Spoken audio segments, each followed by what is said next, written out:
बिस्मिल्लाहिर्रहमानिर्रहीम। Welcome back dear students, hope so आप लोग खैरियत से होंगे। बेटा आज का जो टॉपिक ऑफ डिस्कशन है वो है न्यूक्लियर रिएक्शन के अबाउट। इसमें टू टाइप्स के रिएक्शन आ जाते हैं, एक तो फिशन रिएक्शन और दूसरा फ्यूजन रिएक्शन। तो दोनों ही टॉपिक इम्पोर्टेंट हैं, लॉन्ग क्वेश्चन के हवाले से भी पूछे जा सकते हैं और उसके बाद इसमें शॉर्ट क्वेश्चन MCQs ये भी आपको मुकम्मल गाइड किया जाएगा इस वीडियो में, तो वीडियो को कंप्लीट वॉच कीजिएगा। अब न्यूक्लियर रिएक्शन क्या होता है? न्यूक्लियर रिएक्शन बेसिकली एक ऐसा रिएक्शन होता है जिसमें एटम का जो न्यूक्लियस होता है वो ट्रांसफॉर्म होता है नए एलिमेंट के अंदर, या तो वो एनर्जी रिलीज़ करेगा या वो एनर्जी अब्जॉर्ब करेगा। तो इसको हम न्यूक्लियर रिएक्शन का नाम देते हैं। अब ये देखें, यहाँ पे जो फिशन वाला पढ़ेंगे इसमें एनर्जी रिलीज होगी और जो फ्यूजन वाला पढ़ेंगे इसमें एनर्जी अब्जॉर्ब होगी। तो इसी से इसकी डेफिनेशन बन जाती है, nuclear reaction involve changings in nucleus of an atom leading to the transformation of elements and release और अब्जॉर्प्शन ऑफ एनर्जी। तो ये न्यूक्लियर रिएक्शन की डेफिनेशन है। नेक्स्ट इसकी टाइप्स बेटा 2 होती हैं। Number 1 fission reaction, number 2 fusion reaction. और अब 1 बाय 1 इनको डिस्कस करते हैं आपसे इन डिटेल। तो फिशन रिएक्शन बेटा क्या, एक ऐसा रिएक्शन होता है जिसमें एक हैवी न्यूक्लियस को आप स्प्लिट करते हो into smaller nuclear is called fission reaction. Simple सी डेफिनेशन है। और अगर आप इसकी ये अगर बुकिश लाइन देखो तो ये भी मैं आपको बता देता हूँ। जब बेटा एक स्लो मूविंग न्यूट्रॉन एक यूरेनियम के हैवी न्यूक्लियस के साथ आके हिट करता है तो ये इसको अंदर अपने क्या कर लेगा, अब्जॉर्ब कर लेगा। अब्जॉर्ब करने के बाद अब ये आ जाएगा एक्साइटेड स्टेट में। एक्साइटेड स्टेट में देखें ना, एक इसका एटॉमिक नंबर ये 35 है, उसके बाद क्या हो गया, एक इंक्रीज हुआ 36 आ गया। इसमें इसको ऐड करें तो नो चेंज 92 ही आएगा। इसका मतलब इसने न्यूट्रॉन को अपने अंदर क्या कर लिया, अब्जॉर्व करें। अब यही न्यूट्रॉन क्या करेगा, डिसइंटीग्रेशन का बायस बनेगा, तबाही फैलाएगा, इसको तोड़ेगा, इसको स्प्लिट करेगा। भाई आगे इसने 2 स्मॉलर न्यूक्लियाई बनाए, एक बैरियम और एक क्रिप्टॉन। और इस एक न्यूक्लियर रिएक्शन में कितने नंबर ऑफ पार्टिकल एमिट होते हैं, यानी कि 2 लाइटर पार्टिकल एमिट होते हैं और 3 नंबर ऑफ न्यूट्रॉन एमिट होते हैं। ये आपने याद रखना है। ये फिशन रिएक्शन एक ऐसा रिएक्शन है जिसमें स्लो मूविंग न्यूट्रॉन आके हिट करता है यूरेनियम के हैवी न्यूक्लियस से और इसको ये अब्जॉर्ब करता है। अब्जॉर्ब करने के बाद ये एक्साइटेड स्टेट में आ जाता है।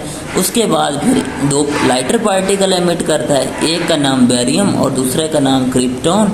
और इस रिएक्शन के दौरान 3 नंबर ऑफ न्यूट्रॉन एमिट होंगे। ऐसे रिएक्शन को हम फिशन रिएक्शन कहते हैं। ओके हो गया। अब इसकी डेफिनेशन पढ़ लें। और उसके बाद इसको इन्वेंट किसने किया, ये 2 साइंटिस्ट थे, ओटो हंस एंड फ्रिट्ज स्ट्रेसमैन। किस सेंस में, 1939 में। तो ये भी आपने MCQ के तौर पे याद रखना है। और उसके बाद नेक्स्ट यही पॉइंट लिखा है ये नीचे के, हर रिएक्शन में 2.5 न्यूट्रॉन एमिट होंगे, लेकिन यहाँ पर हम क्या कह देते हैं, 3 कह देते हैं। तो MCQ में अगर 2.5 आता है तो ड्यूरिंग 1 रिएक्शन फिशन रिएक्शन कितने नंबर ऑफ न्यूट्रॉन एमिट होते हैं, तो आपने बेटा बताना 2.5 में। अगर वहाँ पे ये ऑप्शन आए तो आपने इस पर क्लिक करना है, अगर ना आए तो 3 पे भी लगा सकते हैं, कोई इशू नहीं। अब इसकी इक्वेशन देख लेते हैं। जब ये स्लो मूविंग न्यूट्रॉन इसके साथ हिट किया, इसको बेटा अब्जॉर्ब किया, एटॉमिक नंबर भी इसका क्या हो गया, एक increase, atomic mass number increase हुआ, एटॉमिक नंबर अनचेंज रहेगा क्योंकि इसमें ऐड होगा तो वही आएगा। अब ये स्टेरिक ऊपर लगा हुआ है, ये एक्साइटेड स्टेट में आ गया। आगे 2 स्मॉलर पार्टिकल बने, वही बैरियम और क्रिप्टॉन और 3 नंबर ऑफ न्यूट्रॉन। अब नीचे वालों को सबको अगर ऐड करेंगे तो आपके पास 92 आएगा। ऊपर वाले को, इसको 3 1 3 क्योंकि 3 नंबर ऑफ न्यूट्रॉन, तो यहाँ पे 3 आप इन दोनों वैल्यू में ऐड करेंगे तो ऊपर वाला ये नंबर बन जाएगा जिसे एटॉमिक मास नंबर कहते हैं। इस तरह इक्वेशन भी क्या हो जाएगी, बैलेंस हो जाएगी। प्लस इससे क्या होगी, बहुत ज़्यादा एनर्जी रिलीज होगी। अब ये जो एनर्जी रिलीज होगी इसको हम कहाँ पे यूज़ करेंगे भी, ये जो एनर्जी बेटा रिलीज होगी ना, एक रिएक्शन के दौरान 200 मेगा इलेक्ट्रॉन एनर्जी रिलीज होगी। ये इस पेज पे है, ये देखें 200 mega electron volt energy release होगी। एमसीक्यू के तौर पे ये वैल्यू याद रखनी, और 1 इलेक्ट्रॉन वोल्ट भी ये वैल्यू आपने याद रखनी, 1.6 मल्टीप्लाई 10⁻⁻19 जॉल। ओके हो गया, ये दोनों एमसीक्यू के तौर पे। अब ये एनर्जी हम इलेक्ट्रिसिटी बनाने के लिए इस्तेमाल करते हैं। पीछे इसकी इम्पोर्टेंस ये मैं आपको हाईलाइट करवा देता हूँ कि ये क्यों रिएक्शन इम्पोर्टेंट है।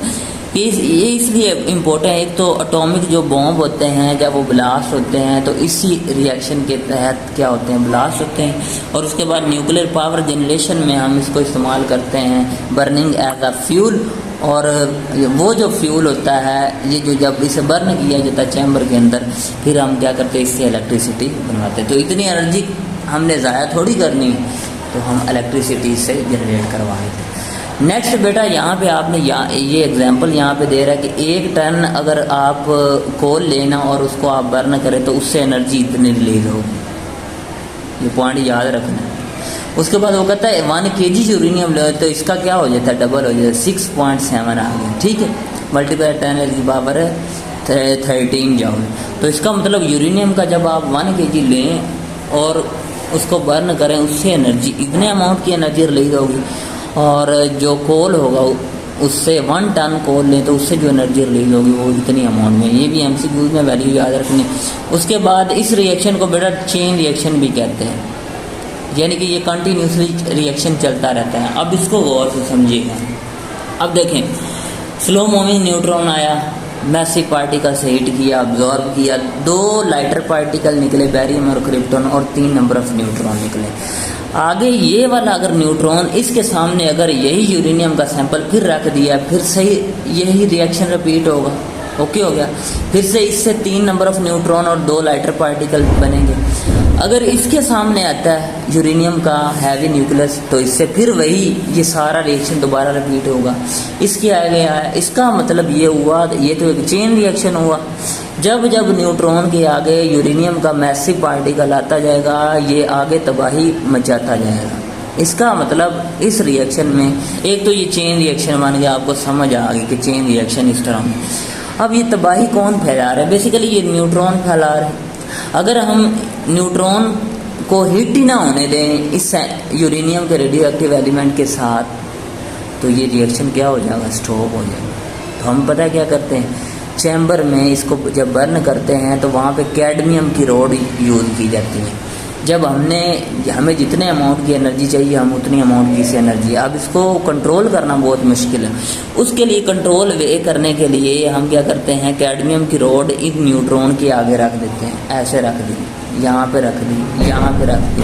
बेटा ये जब इससे आगे लगा पड़ा हुआ, हमारे पास ये सैंपल पड़ा यूरेनियम का रेडियो एक्टिव एलिमेंट्स, यहाँ पे एक पड़ा हुआ है, एक यहाँ पे पड़ा हुआ है। तो देखें जब ये कैडमियम की रोड के पास न्यूट्रॉन आएगा ना, तो ये इसको अब्जॉर्ब कर लेगी ये रोड। आगे फर्दर ये इस मैसिव पार्टिकल से हिट ही नहीं होने देगी, वहाँ पर रिएक्शन क्या हो जाएगा, स्टॉप। इस तरह ये एक तो चेन रिएक्शन है और इस चेन रिएक्शन को हम इजीली कंट्रोल कर सकते हैं।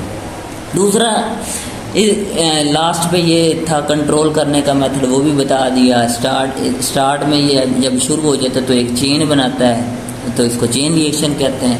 और एक पॉइंट इसकी जो ये रिएक्टेंट होते हैं ये प्रोडक्ट होते हैं। तो रिएक्टेंट का जो मैस होता है वो ज़्यादा होता है एज कम्पेयर टू प्रोडक्ट्स। इसमें ये अपने पॉइंट याद रखना है, क्योंकि प्रोडक्ट्स में क्या होता है, एनर्जी बहुत ज़्यादा रिलीज होती है, तो वो मैस जो होता है एनर्जी में कन्वर्ट हो जाता है, जिसकी वजह से प्रोडक्ट का मैस क्या होता है, कम होता है एज कम्पेयर टू रिएक्टेंट। आज हैं इसे आप बेटा हाईलाइट करते हैं। शुरू में ये वाला पैसेज आपकी डेफिनेशन है, डेफिनेशन पढ़ लीजिएगा, यही सारी बातें लिखी हुई हैं, ठीक है। उसके बाद ये पैसेज अगर दरमियान वाला करना हो तो आप कर सकते हैं, और अदरवाइज दूसरा ये दरमियान में ये वाला आपने उन साइंटिस्ट के नेम और सिंस याद जब कब उन्होंने इन्वेंट किया। उसके बाद वो कहता है हर रिएक्शन के दौरान 2.5 न्यूट्रॉन एमिट होते हैं, वैल्यू याद रखनी। और ये पॉइंट भी आपने कोशिश करना है यहाँ से ये याद कर लेना है, ये भी पॉइंट करना है, ये भी करना है और ये भी करना है, ये पूरा पैसेज कर लेना तैयार। उसके बाद इसकी जनरल इक्वेशन आ जाती है, ये भी मैंने आपको बता दी। ओके हो गया। यानी कि स्लो न्यूट्रॉन इसे हिट किया, एक्साइटेड स्टेट में आया, इसको ऑब्जॉर्व किया, 2 लाइटर पार्टिकल में 3 न्यूट्रॉन और एनर्जी एमिट हो गई। यही इस रिएक्शन में होता है। उसके बाद नेक्स्ट वही पॉइंट है जिसमें मास of reactant is less then mass of products. उसके बाद जो इससे एनर्जी रिलीज होती है वो एनर्जी कितनी होती है 200 मेगा। ये सारे पॉइंट आपने याद रखने। उसके बाद 1 टन कोल, और ये वाला ड्यूरिंग से लेके यहाँ तक इसे चेन रिएक्शन में डाल दीजिएगा, इसे चेन रिएक्शन कहते हैं। और एंड वाला जो पैसेज है इसको कंट्रोल कैसे किया जाता है ये आपने अच्छे से हेडिंग देनी है। ओके हो गया। तो ये था हमारा फिशन रिएक्शन, और इसके बाद नेक्स्ट है हमारा न्यूक्लियर फ्यूजन। तो चलें इसे स्टार्ट करते हैं। अब बेटा ये उसका बिल्कुल उलट है ये वाला। उसमें हम क्या करते हैं, एक हैवी न्यूक्लियस को स्प्लिट करते हैं लाइटर न्यूक्लियाई। वहाँ पे हमने देखा ये 2 लाइटर न्यूक्लियाई बने, ठीक है। अब इसमें क्या होता है कि हम लाइटर न्यूक्लियाई को पकड़ के ऐसे एनर्जी देते हैं और कंबाइन करते हैं और एक हैवी न्यूक्लियस बनाते हैं। इसी को इस ऐसे रिएक्शन को बेटा न्यूक्लियर फ्यूजन रिएक्शन कहते हैं। यानी कि लाइटर न्यूक्लियाई को कंबाइन करके एनर्जी दे के एक जगह पे इकट्ठा करके एक मैसिव न्यूक्लियाई तैयार करना, इसको बेटा हम न्यूक्लियर फ्यूजन रिएक्शन कहते हैं। ओके हो गया। अब इस डायग्राम की तरफ आई, इससे मैं आपको समझाता हूँ, ठीक है। अब देखें यहाँ पर ये वाला हमारे पास क्या है, एक ड्यूट्रियम का हैवी न्यूक्लियस, ड्यूट्रियम का न्यूक्लियस है, हाइड्रोजन का आइसोटोप्स। उसके बाद नेक्स्ट हमारे पास ये ट्रिटियम है, और उसके बाद जो नेक्स्ट हमारे पास पार्टिकल ये जो एमिट हुआ ये हमारे पास क्या है, हीलियम का पार्टिकल है, और दूसरा ये हमारे पास एक न्यूट्रॉन एमिट होता है। अब देखें जब ड्यूट्रियम को और ट्रिटियम को आप इकट्ठा करते हो, इसमें एक प्रोटॉन है और एक न्यूट्रॉन है, इसमें एक प्रोटॉन है, ये येलो वाला ये ना ये प्रोटॉन है और ये ब्लैक वाले न्यूट्रॉन है। इसमें एक प्रोटॉन होता है, 2 न्यूट्रॉन होते हैं। जब इन 2 लाइटर न्यूक्लियाई को कंबाइन करते हैं, कंबाइन करके इनको फ्यूज़ किया, अब देखो 1 2 3 न्यूट्रॉन, 1 2 3 ये बन गए, इकट्ठे हो गए। अब 2 इसके प्रोटॉन, एक ये वाला ये दोनों प्रोटॉन इकट्ठे हो गए। अब ये बन गया एक मैसिव न्यूक्लियस। हमने एनर्जी देकर इसको क्या कर दिया, फ्यूज कर दिया, इकट्ठा कर दिया। अब नेक्स्ट क्या होगा, इससे जो एनर्जी रिलीज होगी, एक तो एनर्जी रिलीज होगी, प्लस इससे एक न्यूट्रॉन एमिट होगा, प्लस इससे एक हीलियम पार्टिकल। जब ये टूटेगा, इकट्ठा किया और नए पार्टिकल जब बनाएगा, एक न्यूट्रॉन बनेगा और एक क्या बनेगा, हीलियम का पार्टिकल बनेगा। अब देख हीलियम में 2 प्रोटॉन होते हैं, 2 न्यूट्रॉन, ये बन गए, लेकिन यहाँ पे एक न्यूट्रॉन एक्स्ट्रा है, वो इस तरफ उन्होंने ड्रा कर दिया, तो एक न्यूट्रॉन एमिट होता है और हीलियम का पार्टिकल प्लस एनर्जी एमिट होती है। ठीक हो गया। यही वो इक्वेशन दी है, ड्यूट्रियम और ट्रिटियम को इकट्ठा किया, 2 और 2 4 होते हैं, एक न्यूट्रॉन बचा, ये बच गया, और इन दोनों को ऐड करें 2 तो बाकी 0 है, ये एक neutron emit plus energy emit हुई। ठीक है। और इसमें जो मास ऑफ जो रिएक्टेंट होता है वो हमेशा लेस देन होता है मास ऑफ प्रोडक्ट से, और पीछे वाले में हमने देखा मास ऑफ प्रोडक्ट क्या होता है, लेस देन होता है as compare to mass of reactant, लेकिन इसमें प्रोडक्ट का मास क्या होगा, ज़्यादा होगा। ये भी आपने याद रखना। उससे जो एनर्जी रिलीज होती है आपने याद रखनी है, ये वाली वैल्यू 27.5 मेगा इलेक्ट्रॉन। और ये रिएक्शन हो कहाँ रहा होता है, सन के कोर में हो रहा है, वहाँ पे टेम्परेचर बहुत ज़्यादा है, अर्थ पे ये रिएक्शन पॉसिबल नहीं है। ओके हो गया, ये पॉइंट आपने याद रखना है। उसके बाद नेक्स्ट ये थ्योरी में आपको रीड करके वैसे बता देता हूँ, बाकी सारी डिस्कशन हमने कर लिया आपसे।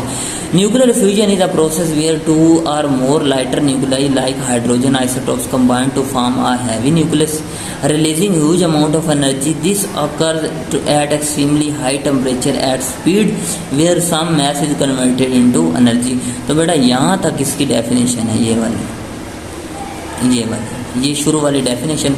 उसके बाद आगे आप ये साथ साथ तैयार करें, एक एक पॉइंट बनाते जाएं। The final nucleus is always lighter than the total mass of the original nuclei. ये भी एक पॉइंट आपने याद रखना है। ठीक है। The loss mass turn into energy, क्योंकि वो जो मास जो क्या हो जाता है, कन्वर्ट हो जाता है एनर्जी के अंदर। फॉर एग्जांपल उसके बाद ड्यूट्रियम और ट्रिटियम को वो कहता है जब इकट्ठा करते हैं, फ्यूज़ करते हैं, तो हीलियम का पार्टिकल और एक न्यूट्रॉन और एनर्जी रिलीज होगी। यही वो इक्वेशन दी थी, यहाँ पे इक्वेशन की एडिंग दे देनी। उसके बाद sun and stars shine because of fusion reaction. ये वाला जो रिएक्शन सन और स्टार में हो रहा होता है, इसीलिए हमें वो ब्राइट नज़र आते हैं। ओके हो गया। तो ये भी आपने एमसीक्यूज के तौर पे लाइन याद रखनी। Where 4 hydrogen nuclei fuse into 1 helium nuclei release energy. जब 4 लाइटर न्यूक्लियाई इकट्ठे किए जाते हैं 1 हीलियम के न्यूक्लियस के अंदर, तो उससे एनर्जी क्या होती है, इतनी रिलीज होती है। द सन्स कोर इतना टेम्परेचर होता है और वहाँ पर ये फ्यूजन रिएक्शन क्या पॉसिबल है, करवाया जाता है और होता भी है। ये जो ब्लास्ट हो रहे होते हैं आपको सुनाई नहीं देते, लेकिन आप तक जो रोशनी आ रही होती है, जो टेम्परेचर आ रहा होता है वो बहुत माइनर, क्योंकि बहुत ज़्यादा डिस्टेंस पे ये रिएक्शन हो रहा होता है, इस वजह से आप तक जस्ट रेडिएशन पहुंचती हैं। ओके हो गया। आगे नेक्स्ट हमारा टॉपिक है इंटर कन्वर्जन ऑफ एनर्जी। ये इंशाल्लाह आने वाले लेक्चर में हम ये भी देखेंगे कि मैथ कैसे कन्वर्ट होता है एनर्जी में, और एनर्जी कैसे मैटर में कन्वर्ट होती है। मैथ या मैटर एक ही बात होती है, ठीक है। और यहाँ पर ये आपके दोनों रिएक्शंस आज कंप्लीट हुए, nuclear fission reaction, nuclear fusion reaction. एक दफ़ा फिर रिपीट कर दूँ, फिशन रिएक्शन ऐसा रिएक्शन हैवी न्यूक्लियस को सप्लिट करते हैं लाइटर न्यूक्लियाई के अंदर, और जो फ्यूजन रिएक्शन होता है उसमें जो लाइटर न्यूक्लियाई को कंबाइन करके एक मैसिव न्यूक्लियस बनाया जाता है, उसको हम बेटा न्यूक्लियर फ्यूजन रिएक्शन कहते हैं। उसके साथ मैंने आपको ये रिलेटिव पॉइंट बताया, ठीक है। तो होप सो आपको ये वीडियो अच्छी लगी होगी। तो अगर आपका बेटा कोई क्वेश्चन हो तो आप कमेंट सेक्शन में ज़रूर पूछिएगा। इसी के साथ मुझे इजाज़त दें, मिलते हैं इंशाल्लाह नेक्स्ट वीडियो में। इंटर कन्वर्जन ऑफ एनर्जी यानी कि मैथ कन्वर्ट हो सकता है एनर्जी में, और एनर्जी कन्वर्ट हो सकती है मैथ के अंदर। अल्लाह हाफ़िज़।